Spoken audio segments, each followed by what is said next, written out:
Hello बच्चों, कैसे हो? आई होप सब आप बहुत ही बढ़िया होंगे, बहुत ही अच्छे होंगे। तो पिछले वीडियो में हमने आप लोगों को पढ़ाया था वर्ण विचार। ठीक है, वर्ण विचार का वहां पे आप लोगों को परिभाषा बताया था, वर्णमाला किसे कहते हैं ये भी बताया था। ठीक है, वर्णों को कितने भाग में बांटा गया है ये बताया था, और वर्णों का कुल कितना संख्या होता है ये भी आपको बताया था। अगर आपने वो वीडियो नहीं देखा तो आपको आई बटन या फिर डिस्क्रिप्शन, आपको कहीं पे भी उसका लिंक मिल जाएगा, आप जाके देख लीजिएगा। ठीक है, चलिए फिर से एक बार इस वीडियो में रिवीजन कर लेते हैं उसका। देखिए, सबसे पहले आपको हम बताए थे कि वर्ण कहते किसको है। ठीक है, तो वर्ण उस मूल ध्वनि को कहते हैं जिसे खंड या टुकड़ा हम नहीं कर सकते। ठीक है, अगर जैसे कि आप बोलेंगे तो आ को हम तोड़ सकते हैं? नहीं टूटेगा। का को तोड़ सकते हैं? हाँ तोड़ सकते हैं। काहे कि ये ऐसा वर्ण है जो किसी के सहायता से बनता हो। आपको बताए थे वर्ण के दो भेद होते हैं। क्या? वर्ण के दो भेद होते हैं। कौन कौन होते हैं? एक होता है स्वर्ण वर्ण और एक होता है व्यंजन वर्ण। और ये जो क है किस में आता है? व्यंजन वर्ण में। अब व्यंजन वर्ण क्या करता है? किसी दूसरे वर्ण के मेल से, किसी दूसरे वर्ण के सहायता से इसका निर्माण होता है। जैसे कि क है तो क के साथ साथ इसमें आ भी मिला हुआ है, तब जाके क बना। ठीक है, तो ये सब हमने पिछले कक्षा में पढ़ लिया था। अब देखिए, पिछली कक्षा में एक मिस्टेक हो गया था हमसे। वो क्या हो गया था कि हमने वर्णों का टोटल संख्या 48 बोल दिया था। हालांकि मैंने कमेंट सेशन और वीडियो में भी ये सुधार किया था, वहां पे भी 52 लिखा था। चलिए कोई बात नहीं, आप लोग अगर थोड़ा सा गलती अगर लिख लिए हैं कॉपी में तो उसको सही कर लीजिएगा। चलिए, आज के इस वीडियो में हम वर्ण के आगे देखेंगे। जैसे कि यहाँ पे देख सकते हैं हिंदी ध्वनियों के उच्चारण, मतलब कि हम क बोलते हैं तो इसको उच्चारण स्थान कहाँ पे है, क बोलते हैं, च बोलते हैं, तो कौन से वर्ण का उच्चारण स्थल कहाँ पे है, इसी के बारे में आज हम पढ़ेंगे। साथ साथ वर्णों का विभाजन के बारे में भी पढ़ेंगे कि वर्ण को हम कैसे विभाजित कर सकते हैं। ठीक है, तो अगर आप वीडियो आपको अच्छा लगता होगा तो वीडियो को लाइक कर दीजिएगा और अपने दोस्तों को भी बताइएगा इस क्लास के बारे में। चलिए, यहाँ पे देखिए क्या कह रहा है। पहले एक चीज के बारे में हम लोग को जाना होगा। ये हलंत जो ऐसे करके हम लोग देते हैं ना चिन्ह, का के नीचे हलंत कर देते हैं, च के नीचे हलंत कर देते हैं, ना के नीचे हलंत कर देते हैं, तो जो ये चिन्ह है इसी को बोलते हैं हलंत। क्या बोलते हैं? हलंत। अब ये हलंत का काम क्या होता है? हलंत का काम होता है आ को दर्शाना।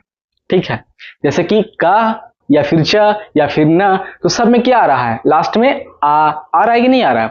तो ये जो हलंत है उसका काम सिर्फ होता है कि आ को दर्शाना कि हाँ यहाँ पे आ प्रेजेंट है।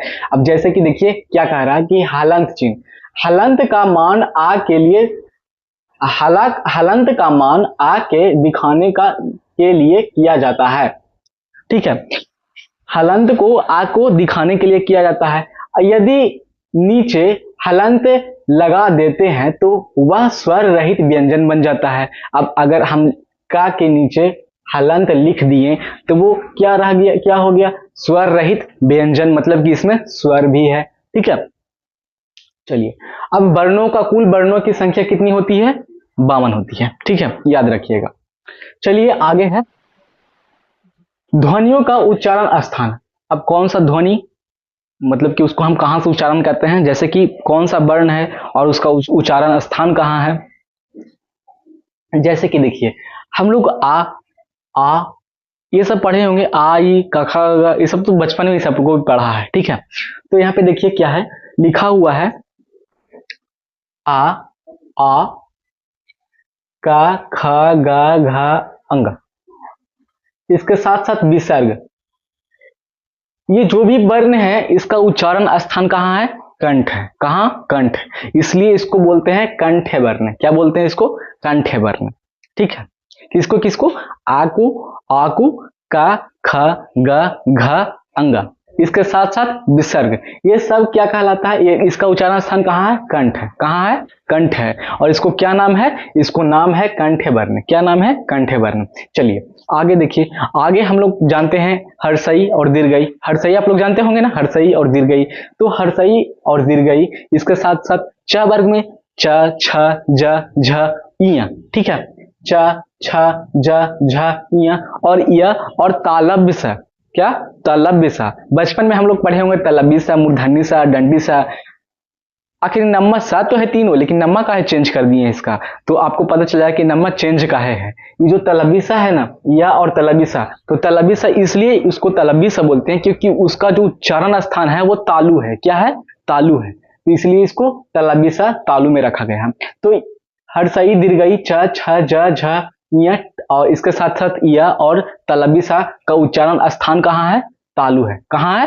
तालु है, इसलिए इसको बोलते हैं तालव्य वर्ण। क्या बोलते हैं इसको? तालव्य वर्ण। ठीक है, समझ में आ गया? चलिए आगे देखते हैं। आगे है री से ऋषि। ठीक है, री से ऋषि, फिर ट वर्ग के जितने सारे वर्ण होते हैं जैसे कि ट ठ ड ढ, टवर्गीना। बचपन में हम लोग पढ़े होंगे टवर्गीना एगो टवर्गीना। ठीक है, टवर्गीना एगो टवर्गीना, तो ये टवर्गीना है। अब इसको टवर्गीना काहे कहते हैं? तो देख लीजिए, यहां भी देख लीजिएगा काहे टवर्गीना बोलते हैं। यहाँ पे क्या है? र, और यहाँ पे मूर्धन्य स। अब यहाँ देखिए, यहाँ भी मूर्धन्य स है। तो ये जो मूर्धन्य स है, इसको भी आप लोग यहाँ पे जैसे कि देखिए तालव्य स यहाँ पे है, यहाँ पे मूर्धन्य स है, तो इसको मूर्धन्य स क्यों बोलते हैं? क्योंकि यहाँ इसका उच्चारण स्थान क्या है? मृदा है। क्या है? मूर्धा है। तो मूर्धा उच्चारण, मूर्धा से अगर इसका उच्चारण स्थान मूर्धा है तो इसको क्या नाम है? तो इसका नाम है मूर्धन्य वर्ण। क्या नाम है इसको? मूर्धन्य वर्ण। और मूर्धन्य वर्ण में क्या क्या आता है? मूर्धन्य वर्ण में आता है री, उसके बाद ट थ ड ढ न, इसके साथ साथ र, और इसके साथ साथ र और मूर्धन्य स, ये सब का उच्चारण स्थान मूर्धा है और इसको मूर्धन्य वर्ण कहा जाता है।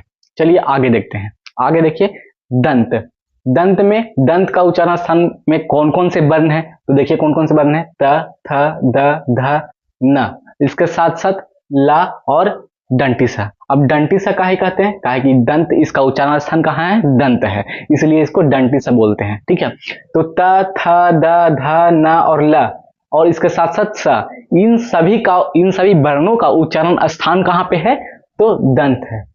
कहाँ पे है? मतलब इन्हें कि दंत पे रखा है। मतलब जब हम ता बोलते हैं, ता, तो जीभ हमारा है वो दांत में जाके सटता है। ठीक है, इसलिए इसको दंत, दंत इसका उच्चारण स्थान कहाँ है? दंत है, दांत है, तो इसलिए इसको दंत वर्ण कहा गया है। अब दंत वर्ण कौन कौन है? त थ द ध न ल और स, ये सब अगर बोलेंगे तो सब जीभ है जो जाके दांत में सटेगा। समझ में आ रहा है? चलिए आगे ओष्ठ।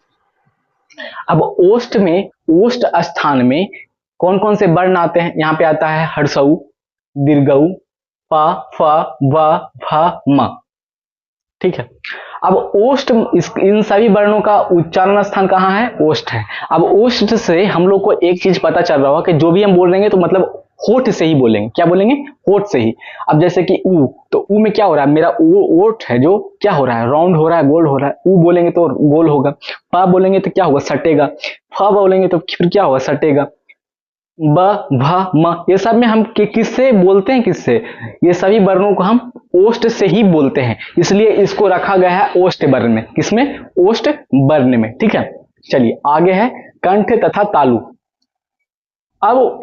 अब ऐसे ऐसे वर्ण जो कंठ और तालु दोनों से मिलकर दोनों उच्चारण स्थान होता है। जैसे कि यहाँ पे ए है और ए है, ए और ए, ये दोनों का उच्चारण स्थान कंठ और तालु।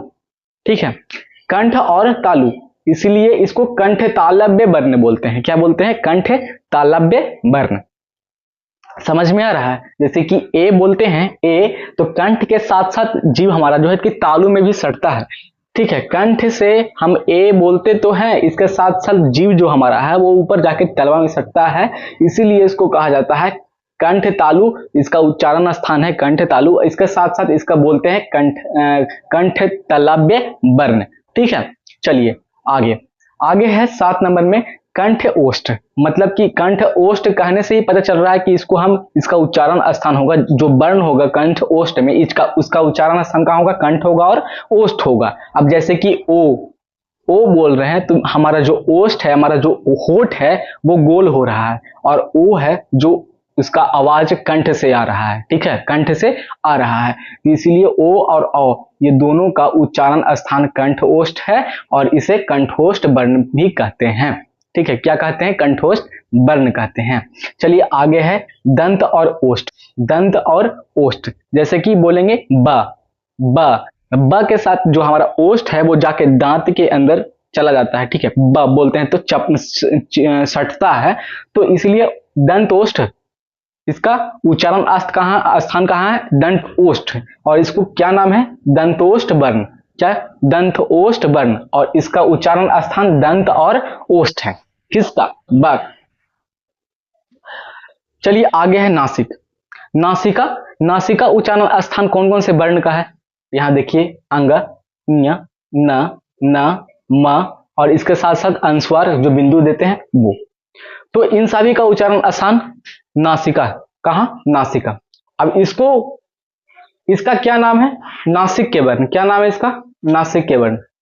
चलिए अब आपको इसमें सब कुछ समझ में आ गया होगा, जैसे कि कंठ है, तालु, मुर्दा, दंत ओष्ठ, कंठ तालु, कंठ ओष्ठ, दंत ओष्ठ और इसके साथ साथ नासिक। इन सभी वर्णों का कहां से कौन से वर्ण का उच्चारण करते हैं? ठीक है, चलिए आगे इधर देखते हैं। इधर है वर्ण विभाजन। वर्ण को हम कैसे कैसे विभाजन कर सकते हैं? वर्ण को हम कैसे विभाजन कर सकते हैं? अब जैसे कि देखिए यहां पे अच्छा है, हमने आपको वीडियो के स्टार्टिंग में एक बात बताया था कि जो आ है, आ को प्रेजेंट करने के लिए कोई भी वर्ण में हम हलंत का यूज करते हैं। ठीक है, किसको? हलंत का यूज हम करते हैं। ठीक है, अब यहां पे हम क्या करेंगे? हलंत का यूज करेंगे। ठीक है, किसका? हलंत का यूज करेंगे। अब अच्छा है, ठीक है, अच्छा है, लेकिन पहले आपको एक एग्जांपल दे देंगे तब आपको समझ में आ जाएगा। जैसे कि हम बोलेंगे का, तो का को कैसे तोड़ेंगे? हम पिछला वीडियो में ये बात बताए थे तोड़ने के लिए। का जो है, का और आ से मिलके बना हुआ है। का और आ से मिलके बना हुआ है का। ठीक है, तो अगर हम बोलेंगे च, तो च भी है जो च और आ से मिलके बना हुआ है। ठीक है, तो अच्छा है यहां पे, तो अच्छा को हम कैसे तोड़ेंगे? जैसे कि देखिए आ को हम लिख देंगे आ है स्वर वर्ण, ये किसी से मिलके बनता नहीं है, इसको सिर्फ आ को आ लिख देंगे। ठीक है, प्लस अब यहाँ पे च है, आधा च है, तो आधा च को हम यहाँ क्या लिखेंगे? च, और इसमें लगा देंगे हलंत। ठीक है, हलंत जो है कि आ को सूचित करता है, इसके साथ साथ यहाँ पे प्लस देंगे। यहाँ पे क्या है? छ, इसमें आ का उच्चारण भी जुड़ा हुआ है, तो यहाँ पे क्या लगा देंगे? आ। अब इसका विभाजन हो गया, अच्छा का वर्ण विभाजन हो गया, आ जोड़ च जोड़ छ जोड़ आ, क्या हो गया? अच्छा।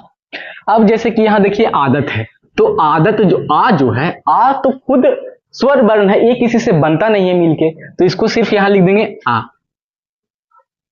प्लस द है तो द लिखेंगे। अब द है, इसके साथ साथ इसमें क्या आ रहा है? द, और लास्ट में आ। द आ से मिलके बना हुआ है, तो यहां लिखेंगे आ, प्लस त है तो त, और प्लस इसमें भी आ है तो आ। द आ जोड़ द जोड़ आ जोड़ ता जोड़ आ, इन सबसे मिलके बना हुआ है आदत। ठीक है, अब यहां पे तीन को आपको शब्द दिए हैं, इज्जत, ईद और एक। इन सबको आपको वर्ण विभाजन करना है खुद से। ठीक है, और आई होप कि ये वीडियो आपको बढ़िया लगा होगा, अच्छा से समझ में आ गया होगा वर्ण, वर्ण किसे कहते हैं, या यहाँ पे अभी हमने बताया कि हिंदी ध्वनियों का उच्चारण स्थान कहाँ से कौन से वर्ण का उच्चारण करते हैं। इसके साथ साथ हमने आपको बताया वर्ण विभाजन के बारे में। तो ये सब आप अगर आपको क्लियर हो गया होगा तो वीडियो को लाइक कर दीजिएगा और चैनल को सब्सक्राइब कर लीजिएगा। चलिए मिलते हैं नए वीडियो के साथ। जय हिंद।